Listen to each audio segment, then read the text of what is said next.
Muy buenas noches, apreciados amigos y hermanos en la fe. Una bendición para cada uno de ustedes. Te saludamos desde la ciudad heroica de Nauta, de la Amazonía peruana, departamento de Loreto. Nauta, llamado también la ciudad heroica. Cerca de Nauta nace el gran río, el más caudaloso y largo del mundo, por la unión del río Ucayali y Marañón. También cerca de ella se accede a la Gran Reserva Nacional Pacaya-Samiria.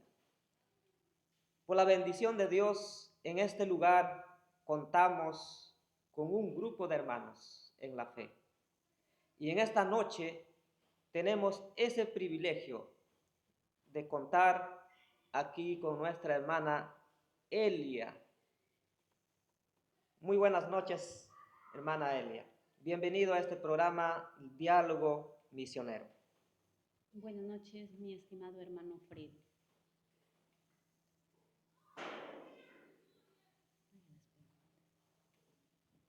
¿Qué función desempeña en su carrera profesional? Bien, la función que desempeño, soy docente. Vengo laborando en el Centro Educativo 6520 Miguel Grau, Seminario de Nauta. Muy bien. ¿Cómo llegó el mensaje a esta ciudad? Por ende, por la carrera que desempeño, siempre hay momentos del proceso de adjudicación para encontrar una plaza de trabajo. Es así que de Iquitos me movilicé hasta Nauta, que son 2 horas de viaje en bus. Muy bien. Entonces sabemos cómo llegó el mensaje de Dios a este lugar. Todos tenemos una misión que cumplir según el Evangelio de Mateo capítulo 28, versículos 19 y 20. A todo aquel que se hace partícipe de su gracia, el Señor le señala una obra que hacer por los demás. El mecánico, el comerciante, el profesional, el médico cristiano, el docente, todos tienen una misión que cumplir. En esta noche vamos a abordar un tema muy importante, la misión del docente, del maestro instructor, basado en el libro Consejo para Maestros. Hermana Elia, ¿qué es y quién es un maestro? Bien, muchas gracias. Cuando hace la pregunta el qué, responde a un concepto o a una definición. Entonces, maestro deriva del griego didáskalo, que también tiene una raíz de un verbo didasko, que quiere decir instruir, enseñar. De ahí deriva pues la didáctica. Sabemos que es el arte de enseñar. Ahora, creo que me hiciste 2 preguntas, ¿no? ¿Qué y quién es el maestro? Si hablamos de un maestro como instructor bíblico, podríamos colocar aquí al personaje más ilustre, al personaje más que ha sobresalido, a un pedagogo, quien fue, es y será. Es el maestro de los maestros, nuestro Señor Jesucristo. Muy bien. ¿Y cuál es el privilegio de ser un maestro? Bueno, cuando hablamos de privilegio, esto a veces va en 2 formas. Se puede obtener ese privilegio. Cuando a veces tú tienes un superior, tú trabajas, al esfuerzo tuyo vas haciendo también algunos méritos, algunas resoluciones que se te van otorgando y obtienes muchos privilegios, tanto económicos, reconocimientos, etc.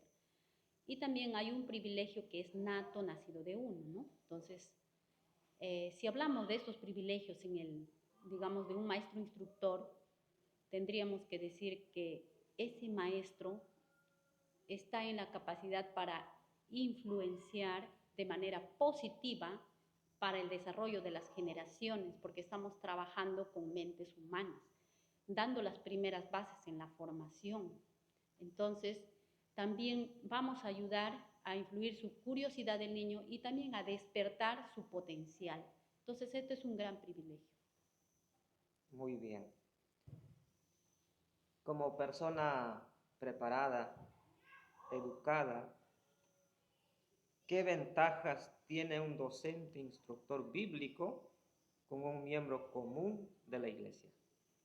Bien, podríamos mencionar varias ventajas, ¿no? Uno de ellos tendríamos que mencionarle acerca de la pasión y propósito. Entonces, cuando uno trabaja direccionando esa vocación, siempre lo va a hacer porque le gusta, le nace. Entonces, esa es la pasión, ¿no? Y siempre va a enmarcar a un propósito. También podríamos decir que tiene un aprendizaje constante, ¿no? Cuando es un aprendizaje constante, cuando el maestro, para poder salir o exponer, presentar su clase, pues le ha llevado, como se dice, un proceso de aprendizaje. Entonces, primero aprendo, de ahí enseño. Entonces, tanto lo que yo voy aprendiendo, voy a volcar en los estudiantes, igualmente vamos a crecer juntos. Tanto mi preparación, rindo en ellos como enseñanza, y así se hace una cadena y por lo tanto, pues, es una ventaja. También hay un reconocimiento y gratitud. Cuando hablamos de reconocimiento y gratitud, pues a la larga, como se dice, ¿no? Toda acción va a tener una reacción. Pasa el tiempo, de repente los padres te dan un abrazo cálido, gracias, te dicen, mira mi hijo cómo está. O te encuentras de tiempo con ese estudiante, te dice, profesora, ¿te acuerdas de esto? Entonces, eso es tu reconocimiento, el agradecimiento que tú te dan es mucho de lo que tú puedes recibir. También otra ventaja, podríamos decir, que es la autonomía profesional, ¿no? Entonces, cuando hablamos de autonomía, pues estamos sembrando en la mente de los estudiantes que ellos tienen que avanzar a direccionar. Es como decir, los pajaritos, ¿no? Pequeñitos, poco a poco la mamá va acompañando hasta cierto proceso cuando va a poner las alitas, va a despegar y va a volar. Igualmente la autonomía también es muy importante. Es por eso que la primera pareja, cuando Dios los formaba, les hizo con una mente libre, ¿no? Si hubieran sido meros autómatas, dirían, no hagas esto, haga aquello. Entonces ellos también tenían la autonomía de elegir, de decidir, de hacer. Entonces eso también es una ventaja grande de hacer a esos chicos, a esos jóvenes un día ya, pero autónomos profesionales. Si yo decido para qué, tiene la autonomía de decidir también, más que nada en la materia en el campo espiritual. Hermana Elia, ¿qué le motivó, qué le llevó a estudiar la carrera de educación? Bueno, hay varios factores, pero en esencia es la vocación. Que a veces en el transcurso del tiempo, cuando uno es adolescente o está en ese trance de saber elegir una carrera profesional, a veces no se piensa así, ¿no? Entonces, siempre recuerdo cuando era pequeña, mi papá decía, saqué a mis hijos de tal lugar del campo, de su tierra donde venía, para hacerles profesionales. Y siempre le escuchaba decir, quisiera tener mis hijos ingenieros, quisiera tener de repente un constructor civil, ¿no? De construcciones de casas. Entonces decía, yo voy a estudiar arquitectura, voy a estudiar, pero no se logró por X motivos. A temprana edad me llegó un llamado en la cual lo pongo un título muy bonito, que solamente le doy gracias a Dios de ser una embajadora del Señor. Entonces, justo antes de cumplir mis 17 años, salí a esa embajada que se llama, ¿no? El colportaje. Entonces, trabajé 7 años y un poquito más, y en la cual conocí varios campos del estudio del saber, y ahí, en una de esas, cuando había terminado de hacer mi estudio, un pequeño tema, bajando de la iglesia, saliendo ahí entre la puerta, saludo, una mamá, una hermanita me dice, disculpa que te pregunte, me dice, sí, me voy a contestarla. Me dice, ¿usted estudió pedagogía? Y me dejó, ¿no? Como dije, sin respuesta. Primero nomás le digo, no. ¿Y por qué? Le digo así. No, porque me gustó tu forma de enseñar y he entendido. Y eso es lo que se quiere.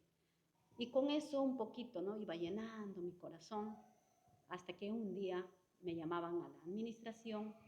Entonces, como se dice, en las misiones, donde tienen, ¿no?, las oficinas de administración, apoyar en, ¿cómo se llama?, plan contables. Entonces no entendía tan bien y me puse a estudiar secretariado computarizado.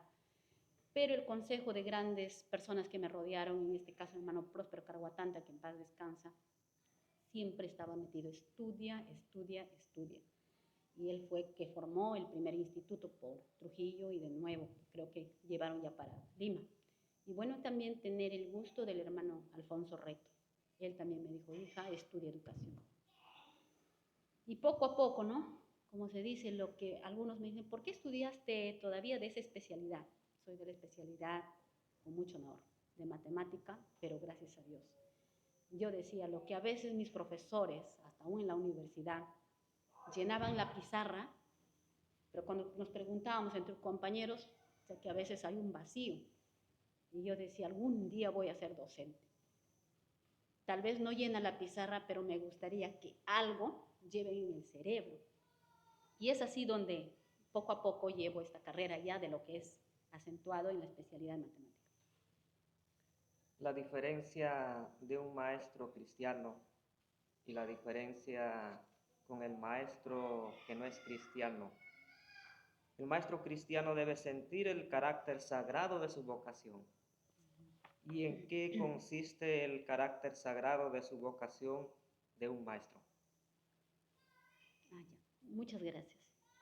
Bueno, para poder dar respuesta a esto, el carácter sagrado de la vocación. Estamos hablando ya de la vocación de un maestro, de un docente, ¿no? Entonces, ¿en qué consiste? En realidad yo también me estaba haciendo esas preguntas y tener este libro tan importante que es el Consejo para los Maestros, entonces se puede encontrar, ¿no?, lo muy importante que es, y aquí tengo también en el texto, dice, por su ejemplo y propósito, el verdadero maestro ganará almas para Cristo.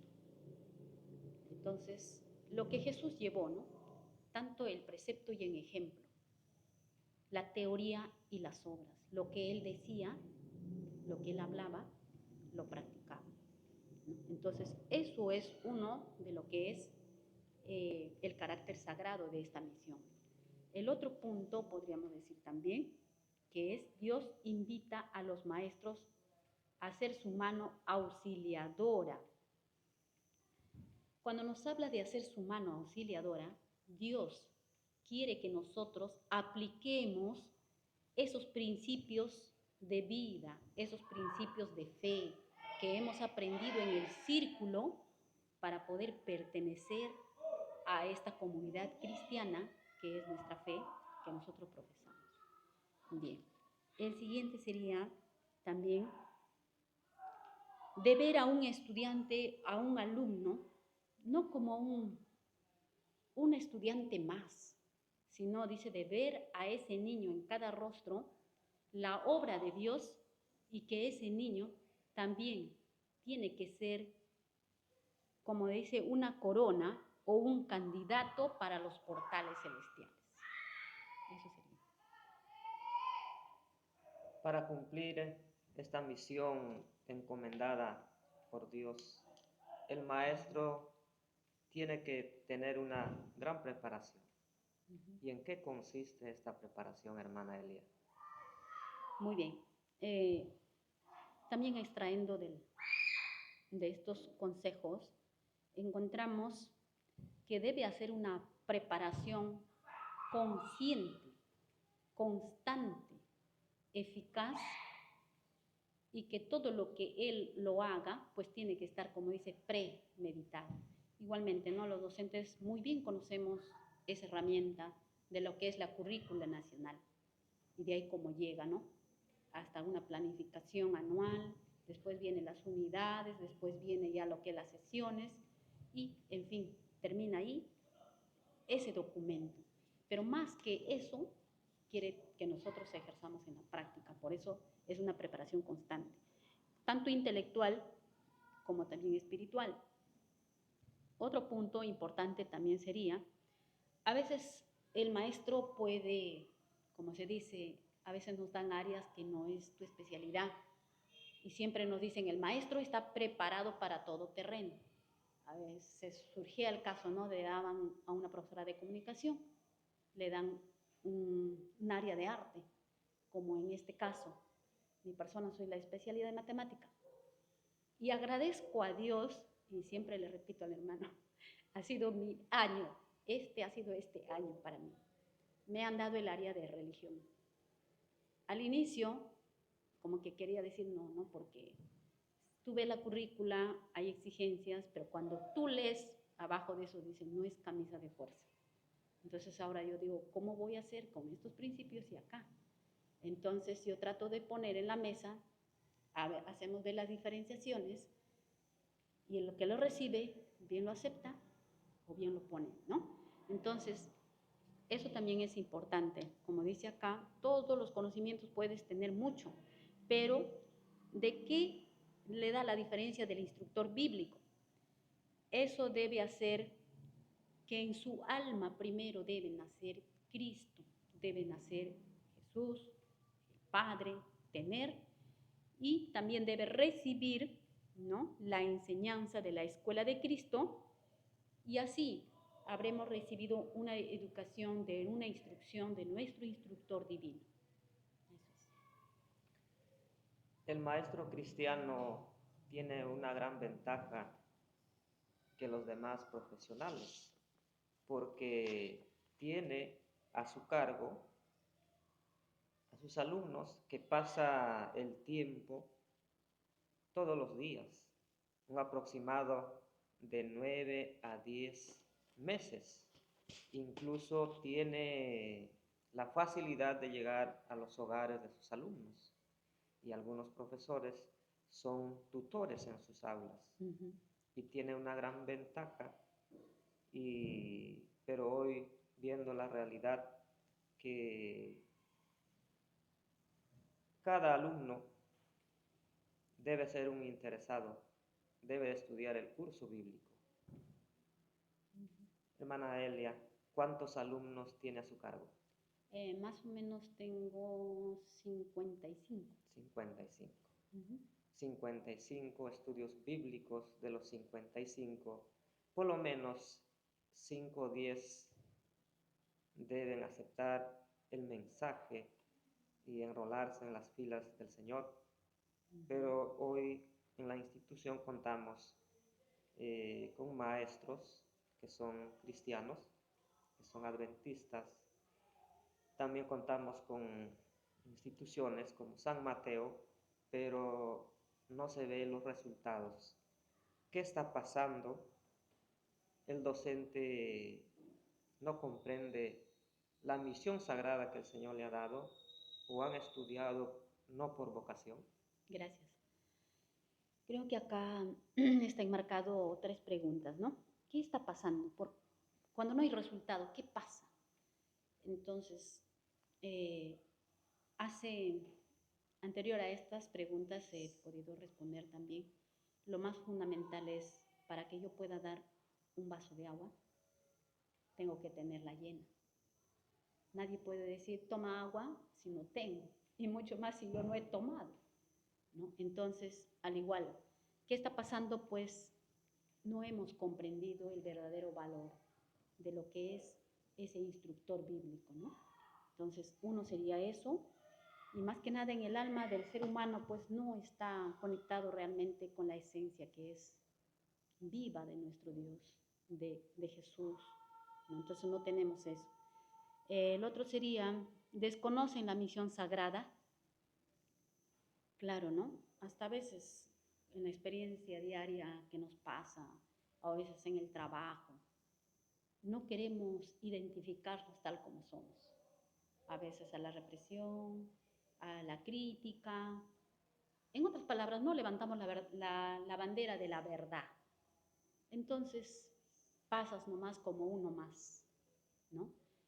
Conocí también muchas personas, a veces cuando hacíamos eventos grandes, siempre como cristianos hemos pasado, ¿no? Ya me ponía hasta donde debería estar mis pies, terminaba la ceremonia, plum, me iba. Entonces, cuando justo estoy saliendo, la joven, nos miramos, nueva, docente, ¿te vas? Me dice, ¿por qué te vas? Y ya le había pedido un favor un día también, justo antes de las 5, un viernes, apóyame. Y me dijo, yo me he dado cuenta, ¿eres adventista? Me dijo. Y yo le digo, ¿por qué? No, porque los adventistas saben que el del viernes de las 5 y 6 ya no pasa. Y ahora también te vas, no estás en la fiesta. Y yo le digo, ¿por qué lo dices? Porque yo también he sido adventista. Y no puedo, no puedo. Pero ya estaba con la botella en la mano, ya empezaban los brindis, conversamos un poco. Entonces, hay tentación de muchas. Pero solamente, como se dice acá, el que vive, ¿no?, de rodillas constantemente, pidiendo la ayuda de Dios, recibiendo la influencia del Espíritu Santo, sí se puede y va a tener resultados. La otra partecita, han estudiado no por vocación. ¿Qué sucede, no, en lo secular? Cuando yo sigo una carrera, de repente mi papá me dice, tú tienes que ser porque yo he querido ser, y no logras. Y si le has hecho caso a papá, te vas, lo haces, pero no a gusto. ¿Por qué lo has dejado? Porque no me gusta. Igualmente también, ¿no? La misión que Dios nos ha dejado es, a la introducción, predicar el Evangelio a todo el mundo. Al llevar eso, tú ya te estás constituyendo, ¿no? Sin querer eres un maestro más. Entonces, como dice acá, han estudiado no por vocación. Muchos entonces, pues, no tienen esta vocación. Estamos hablando de un instructor bíblico, docente, instructor. Y si realmente, como dice, hay una parte de un párrafo, no me acuerdo del libro, dice que nosotros le tenemos una gran deuda al mundo. ¿Cuál es? De predicar la salvación que Dios nos ha dado a nosotros. Ya recibiste, te has hecho deudor. Bueno, con eso se cerraría. Hermana Elia, ¿qué recomendación final le daría en esta noche a nuestros oyentes, a nuestros hermanos que nos están viendo, especialmente a nuestros hermanos docentes? Gracias. Más que mis propias palabras ya extraídas del libro de Consejo para Maestros, uno de ellos es: el maestro perderá la misma esencia de la educación a menos que comprenda la necesidad de orar y humillar su corazón delante de Dios. Eso es uno. ¿Cómo entonces vas a perder la esencia? Cuando nosotros no sentimos la necesidad de orar y humillar tu corazón. Eso es lo que hacía Jesús. Su pedagogía no se basaba en ir en grandes universidades o de repente de buscar al mejor maestro terrenal, sino él lo hacía. Con mucha oración, con mucha humildad, buscaba a su Padre, conectarse con él. Y la siguiente sería: debe recibir la verdad con amor y permitir que éste limpie su corazón y amolde su vida. Cuando hablamos de recibir la verdad, también sabemos nosotros que la verdad se personificó y la verdad es Jesús. ¿Y cómo la vamos a recibir? Acá está. Tenemos, así como el profesor, ¿no?, el docente, los profesionales tienen su biblioteca. A veces qué lindo, ¿no?, cuando ves la inmensidad de sus libros. Esto debe tener el instructor bíblico. No solamente como un lujo, sino diariamente debemos escudriñarla. Sacar, como se dice, ese oro, ese tesoro para poder volcar en los demás, ¿no? Y así, también hay otro más. Todo maestro debe estar bajo el dominio completo del Espíritu Santo. Entonces, dice, cuando nosotros estamos bajo el control del Espíritu Santo, Cristo hablará a nuestro corazón. Y esa voz será una voz de amor. Imagínate, ¿no? ¿Cuándo vas a tener una voz de amor? Ese amor que da, que sufre, lo puede, se esfuerza y lo hace todo por amor. Si tú eres una madre, a veces en el día dices, no voy a renegar, no voy a pelear. ¿Cuándo sale una voz de amor? Cuando Cristo tocó tu corazón. ¿Cómo lo va a hacer? Cuando lo buscas diariamente estudiando su palabra. Y vamos a encontrar de manera sistemática también ya están preparados los materiales. En este momento tal vez no le tengo lo que estamos llevando a los principios de vida. Con eso estoy trabajando con mis estudiantes, son de 4º año, y en esas secciones ellos salen a hacer su exposición y al maestro, acá al hermanito obrero, le he mandado algunas evidencias y de ahí lo mandaremos más adelante en un PPT. Interesante, hermana Elia, conocer en esta noche el carácter sagrado del maestro. Algún día todos los maestros darán cuenta de ese deber sagrado que el Señor les ha encomendado. Ha sido un gusto en esta noche, hermana, platicar, conversar sobre el deber sagrado del maestro instructor bíblico.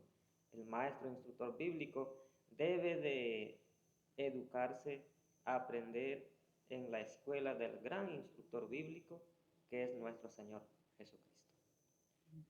Dios le bendiga, le siga bendiciendo en esa carrera que ha elegido de ser un maestro.